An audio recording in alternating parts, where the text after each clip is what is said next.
Welcome on in, my Ashwings, to a series of Project Blue discoveries as I continue to learn through this new format that is currently still in its alpha stages. There are a couple decks that I wanted to take a look into that really intrigued me because, in all honesty, you don't really see a lot of defensive options in the format due to all the defense reactions pretty much being completely removed. Not all of them, but most of them are removed. You're not going to see things like Fate Foreseen and Sink Below and things. Now, Unmovable was not banned, but in this situation, I did want to kind of take a look and see how a deck like Assassins work. All right, Arakni Solitary Confinement is essentially Slippy if you play CC, except only affects their own attacks with stealth. The really cool thing with all of this is that with the lack of Snapdragon Scalers, I feel like a hero like this is going to be really, really relevant to the format. And more importantly, you get to do some pretty fun things in regards to this deck. A lot of stuff that I've started to kind of notice as I built this was I didn't really initially want to go with a lot of Mark stuff, but that's because when I initially built Arakni Solitary Confinement back in the day for Commoner, none of this was really relevant or, needed to happen. You had Snapdragon Scalers for stuff, and most of the things obviously were like, you didn't have anything from the Hunted. But now with all of the Mark inclusions on this, I feel like this deck is actually kind of insane. I could be completely incorrect, but we're running a mainly redline deck, but we're also utilizing our fantastic Stains of the Redback in this deck. If target hero is marked, this costs a resource less because this is cost for 0. And then target attack with stealth gets +3 and go again. So pretty cool because in most cases, in an assassin match here, you'd expect something like dagger and then attack, or attack, pass, right?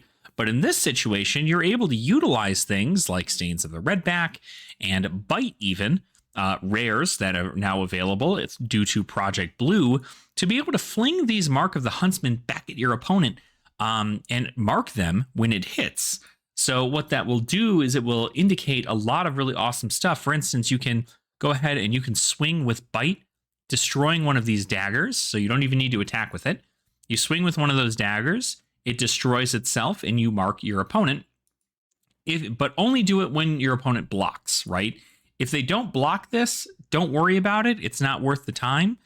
The other good thing there is that you can also danger digits it, right? If your opponent blocks and you danger digits, you can then swing another one of these Mark of the Huntsman at them, hitting them, and then proceeding to be able to play Stains of the Redback at reaction speed to do that there. Now, the other good thing is that I guess theoretically in this specific scenario, your opponent is marked whenever they are. Forget what I said earlier. I'm stupid. This is still my first time trying out this stuff, so bear with me. This is really good because you can swing Bite, mark your opponent, and then you can use this as like the second one, right? Let's say you come in with Mark of the Prey. Your opponent blocks it. You go, okay, cool. Then you come in with Bite, and then you can go, okay, cool, I'm going to swing Bite. Then your opponent, maybe they don't block it, or they block it. If they block it, you can still, within whenever you play this card, if it attacks a hero, you can have them just, you target dagger you control, deal 1 damage to them. If it does, the dagger is hit. You attack with this dagger, it hits them, and then it marks them. You can then respond with the Stains of the Redback, pumping this up to 6, and then also giving it go again because your opponent is marked. And then you can follow up with something like a Mark of the Black Widow, and then let's say you have something like a Razor's Edge in the arsenal.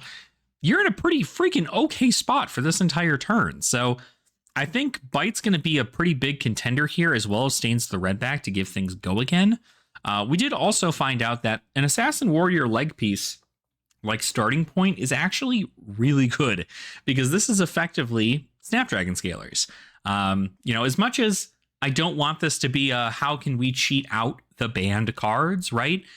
These cards exist. I mean, Refraction Bolters has a block value and is able to do nearly the same thing. Starting Point here is in that same front to be able to give a target attack go again. So it doesn't even need to be any of this. So like I could do the same thing in regards to Scar for a Scar. You know, if I've already done a reactivate or an ability, this chain link, then I can do that there. So I can play Scar for a Scar, Razor's Reflex, and then if they full block it, I can just give it go again or something with the starting point. Just that way I can continue on that chain. But again, you're not due to see a lot of D-reacts in here. So I'm going to shut up. We're going to go ahead and we're going to take a look into the format here. This is the inventory we have. Lair of the Spider for those go again card decks in which you just want to get a little bit of extra defensive reactions. Oasis for wizards. Relentless Pursuit for heroes that are you have a rough time marking them. And then, of course, AB3. You're running a decent amount of blues in the deck, so you should be in an okay spot. But AB3 is there to help in that situation as well as Oasis Respite. So let's go ahead and get into the format, and we're going to see how Project Blue turns out in our very first game of the format as Arakni Solitary Confinement. All right. We have got our first opponent here in Project Blue. It is up against Fang. So another very attack reaction heavy hero here. Very, very excited to begin our adventure here. Let's go ahead and see what we've got. So let's see what we're going to do here. We're going to probably keep most of everything. I think we may be able to put in the Lair of the Spider just because their stuff is going to have go again and we can mark them. But I think we're in an okay spot here, honestly. Maybe we remove this. Maybe remove the daggers. No, you know what? I think we're okay with this. I think this is a fine hand. Let's go ahead and just send it. So look at that. We're already starting off in a pretty good spot here. We're going to go ahead and we are going to attack with a Scar for a Scar. So we already have less life than our opponent. This is the best place for us to be at in a starting point because we've got that additional value. Our opponent is running the Blade Beckoner stuff, so that's going to get pumped up onto our daggers with a lot of value there. The good news is that a lot of the reactions in Fang, they do not block well. So because they don't block well, it ends up being pretty good in our favor. So it looks like they're blocking 5 here. That's totally fine. I theoretically could flick a dagger here, but I don't know that I want to do that. Strictly because I kind of want to put this in Arsenal. So maybe I'll just do that, and then I'll just try to mark them here and see what we do. We want to keep some stuff, but definitely want to put this in Arsenal so we can go wide on it on our next turn here. So we're going to try to swing here. Our opponent's probably going to block. That's the cool thing about this is that if they block with the equipment here, they get the full suite. They're going to go down to 1, looks like.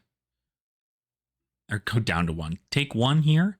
The real question is, do I want to mark my opponent? Part of me actually believes that I do. So I am going to actually destroy it and mark my opponent. And now I can go ahead and pass. I'll close the combat chain. I got to also keep in mind that Mark the Huntsman comes in for 2 when it is added to that there too. Good thing that we did that because we got the Orb Weaver Spinneret and we have the Stains of the Red back, so we get to come in for a lot of damage here. Because we can theoretically come in with a Orb Weaver Spinneret into a Art of Desire body, using the Stains of the Red back, attacking with a Mark of the Huntsman, and then attacking with Death Touch. I think we may just take like everything here, if I'm going to be entirely honest. They're going to worry about fealty, so it's probably not going to really matter to them what comes in here. So it's either going to be Draconic. Okay, perfect. Just a Tooth of the Dragon. So we're in an okay spot. We've played enough Fang to know. They're choosing whether or not to break Refraction Bolters. The next dagger is going to come in for a little bit more. They've got the Sworn Vengeance. So this is for 7 damage. Quite a bit here. I say I could probably block. I want to keep my whole hand because I could Orb Weaver, create a Graphene Chelicera, and then send Art of Desire, pump it. Although it's not the best move to pump it here. I think it's better to pump something like Death Touch. Well, target attack is stealth. This is not have stealth. I mean, we probably want to be a little bit more defensive on this regard. I think I can comfortably take... I can take this here. I can just block 2. I'm going to get marked, but that's fine because they're not going to get any additional value of getting the mark off of me. So we're going to be in a good spot here to kind of throw some stuff. So let's go ahead and start Orb Weaver Spinneret. We are going to get a... Let's see. Yeah, because theoretically we want to... This attack mark hero gets go again. Let's go ahead and swing with the dagger. Because this will come in for 2, which is good value. Now, if our opponent doesn't block it, we can still destroy it to mark them so they stay marked, which is good. In this regard, we're not going like super wide, so theoretically we're just trying to pump here. And then coming in for a death touch, so 6 and 6. So we're presenting 14 damage this turn. Theoretically, if they block here, we can present 15 damage, which is pretty good, but they're going to not go about doing that. So I think in this situation, we will...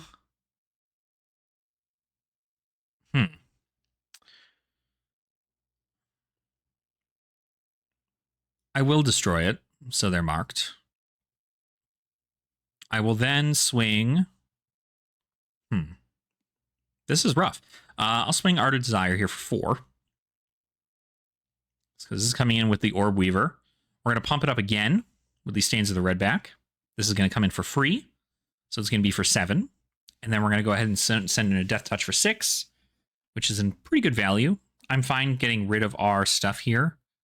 Now, we could keep it, theoretically, right? But let's see if they have like a D-React or anything. Okay, got a Tooth of the Dragon. Not terrible, but let's just send this.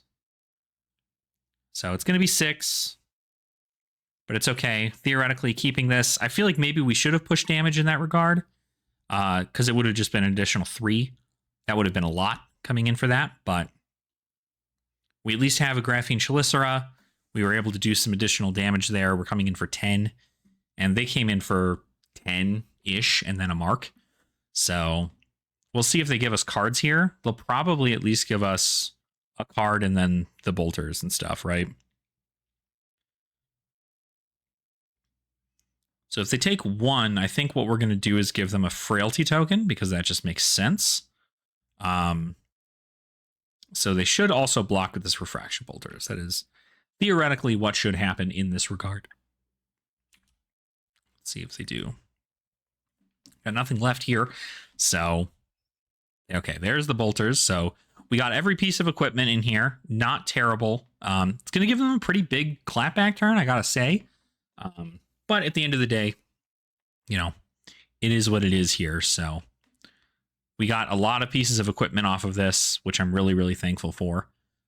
We'll just arsenal this card. So we're marked. We do have the Orb Weaver Spinneret, so we can at least Orb Weaver into a Art of Desire. We can even mark our opponent doing this here. 1 coming in, not too worried. Again, they don't have fealty, so not really anything I need to worry about. Again, they're probably going to feint me here and just come in for 2, which they do. Imperial Intent. So, okay, so it's for 4. So there we go. So this is for 4. I'll just go ahead and take 4 here. We're going to see they're not going to bother popping refraction bolters because this has go again. They get their fealty. Another one coming in. Now, is there a card here that I don't care to use is really the question here, because I can pump this, but I can also send something else. Because I could also Orb Weaver, send this, and then pump it with 2 redbacks, which is pretty good. But I know I'm going to take like 4 here probably, if not more. So kind of a feels bad, but we'll see. We'll see if we take the bait here. We're an aggro deck. We're not really trying to block. But, yep, they come in for 5. If they have another one, we definitely die. So, nope. But that's it. See if they have like a Blaze Headlong maybe.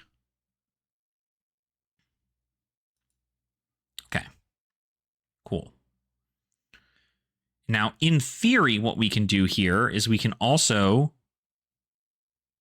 Orb Weaver Spinneret. We can discard this to mark them, swing both of these, and then swing a dagger. Or swing a dagger and then swing both of these. There's no other way to mark them after that, though, so I think it's probably best that I just utilize the value of this. We can just send Art of Desire Body for 6. Theoretically, we can pump to 12. So if they don't block this and they just simply take 6, we're in a pretty good spot. They can't block with their equipment on this here. They don't get any additional value, so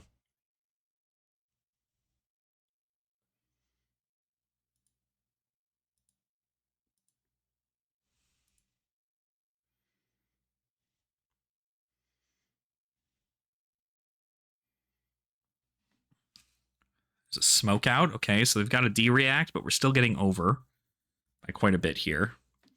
I don't know that we win this race here, but we certainly get a lot of value off of going to 12. So 6 damage.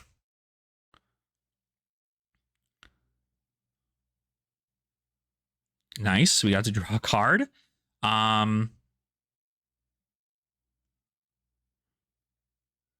This one won't get go again. So we should just send...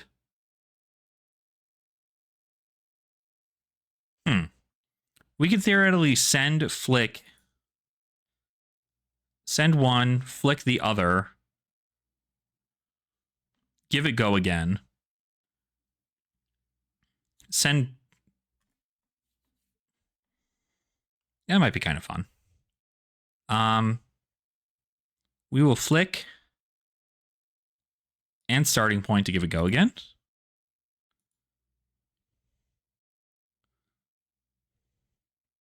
And then we can do this, retrieve my dagger.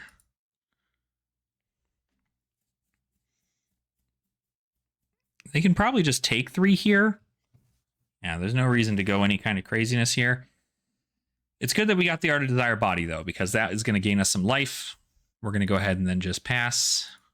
We've got nothing else I can do here, so we'll pass it up. No bites coming in yet, so we essentially have to hope that they don't have anything crazy here. If we block 3, they pump to 4.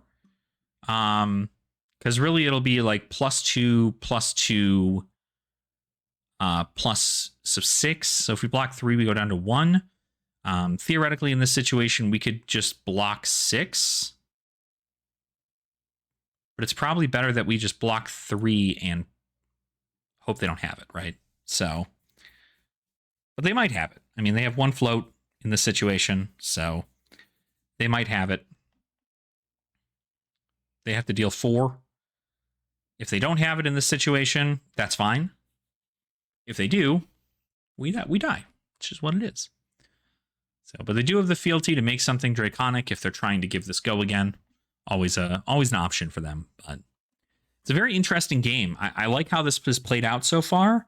The cool thing about a young hero format is that while, you know, a lot of people assume turns to be very swingy in that sense. Okay, there we go. There's that. Scar tissue. Pump it to 5. Okay, so they've got to send the other one.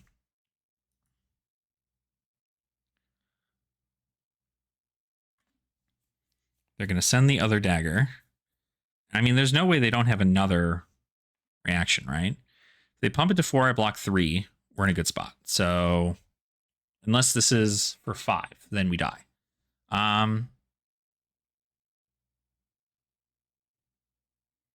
It's probably like a firm loyalty, if I were to guess. Yeah, sweet.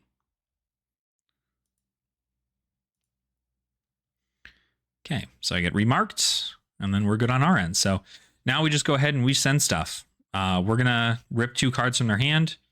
We're going to send a Bonds of Attraction. He can't let it hit. If it does hit, though, we get to get some cool stuff there. Still notably only 2 fealty, so Nothing they can really do in that regard, but I think we're going to be in an okay spot. We're soon to draw into more of our blues here, and probably that way we can just start swinging some daggers and hoping for the best there. Because swinging with a Mark of the Huntsman, cracking it, and then attacking with a Graphene Chelicera, beautiful blue. Beautiful blue value. Art of Desire Body. So we kept 2 reds. They're going to have to block with 2 cards. They're going to keep 2 cards in hand. Of course, I have to respect whatever dagger they're coming in with. So, but they're still going to have to pitch. So I'm going to have to pitch, or no, they can still play Blossom of Spring. So, yeah, so they can plop Blossom. The good news is that if they give me a 2 block here, which they probably have to do, they give me a 2 block here, and we hit 1 off the top, we gain a life, we draw a card. We have an arsenal. Perfect. But if we don't, then we don't. It's fine. So because if they give me 2 cards, okay, so they are blocking with 2. If they give me 2 cards, they have to commit. Okay, they're getting rid of the Fire and Brimstone. So they have a Blistering Blade in hand. Blistering Blade does what? If you control 2 or more Draconic Chain Links, it gives you +3. So I still have to deal with breakpoints, which feels bad, but that's okay. So we know one of the cards is a Blistering Blade. They're going to pop their Blossom of Spring, because that makes sense. Yep. We got a bunch of 2 and 3 blocks in our hands, so kind of rough. Let's see here. So we know the Blistering Blade comes in for 3. We have to block 4. I mean, if it's 2/0 costs, we die, right? If it's 2/0 costs, we die. The card they have here is probably costs 1. If I were to guess, how much does like Affirm Loyalty cost? 0, 0. Do they have a bunch of 0 cost pumps? Yeah, Fire and Brimstone, Scar Tissue. It probably costs 0. What if we just kept it blue? 2, 4. Well, they're going to give it a go again. I think we just have to commit to 5 then.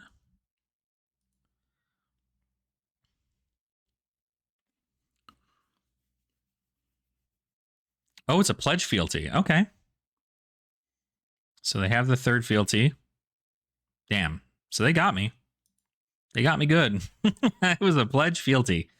Shoot. So now they get to swing the Fire Vein. We know it's going to come in for 4. I have to block with my whole hand or I die. So guess that's that. They get a free arsenal. Yep, that's good. That's good for them. I definitely think this is in their favor now. It's hard pressed to come back from that. This is like the peak moment in which Fang being online makes sense, and so I definitely think it is rough in our favor. We shouldn't have blocked 5. We should have assumed they had the thing. 7. They have 2 here in this, so I'd have to give 9. I'd have to give 9. Hold on. I'd have to give 9. But if they've got the 2 pumps, yep, the Imperial Intent and then the Blistering Blade. That is a W. Good game. Good game. I definitely think it probably is okay to run D-Reacts in this one here. Definitely think D-Reacts is probably the right one, the right call. What would they have done? I mean, this hand still killed me. Like, there's still no way. They still get over by a little bit. So, yeah. Pretty cool. So, that is our very first game. So, hopefully you all enjoyed this kind of dive into Project Blue. It was 2 very reaction-heavy decks going into one another. Definitely felt like I had a pretty good edge there, but they got online in quite literally the perfect time. I think if I had just assumed they had it, I could have easily just blocked 3, taken or blocked with 4, and then kept a blue in hand by blocking 3 onto the next attack. But didn't end up happening. It was just something that I think either way, I think that was a rough last turn, just because they came in with a blade. They had both a blistering blade in hand and a pledge fealty. If I block 4, they pledge fealty, pass into the next one. They attack, and then they pump it to 4, to pump to 5. But if I only block 2, they then pump it to 4, and I die. So there really wasn't a way for me to win that, but overall, it was a very, very fun game. I had a lot of fun playing it. Still some testing I need to do, but I think this does play almost nearly exactly like I'd like the Slippy List to play. I know Bites came up a little bit later than I expected them to, but Art of Desire Body did really good into these red line decks. Death Touch presented a decent amount of damage in that line. I do think that we probably, knowing that I did like pass up on that 3 damage, I eventually got them both off, but the fact that I didn't utilize this as 0 when I had the opportunity to, I feel like I certainly should have done that, just because the more damage I threaten, the more terrifying my hands become. Another thing I can also think of is utilizing Mark of the Huntsman more efficiently. Maybe not popping danger digits so early, or starting point. Maybe even leaving, bringing in that lair of the spider to be able to give things to mark my opponent. That way I can utilize things like the Mark of the Huntsman to give it +2 and go again, and then also the Graphene Chelicera as well to do the same. But who knows? I mean, it's my first time playing the deck in the format. I'm very excited to continue to try new heroes in the format, but if you guys have any suggestions for the Arakni Solitary Confinement deck, please make sure to go ahead and let me know in the comments down below. I'd love to hear from you all.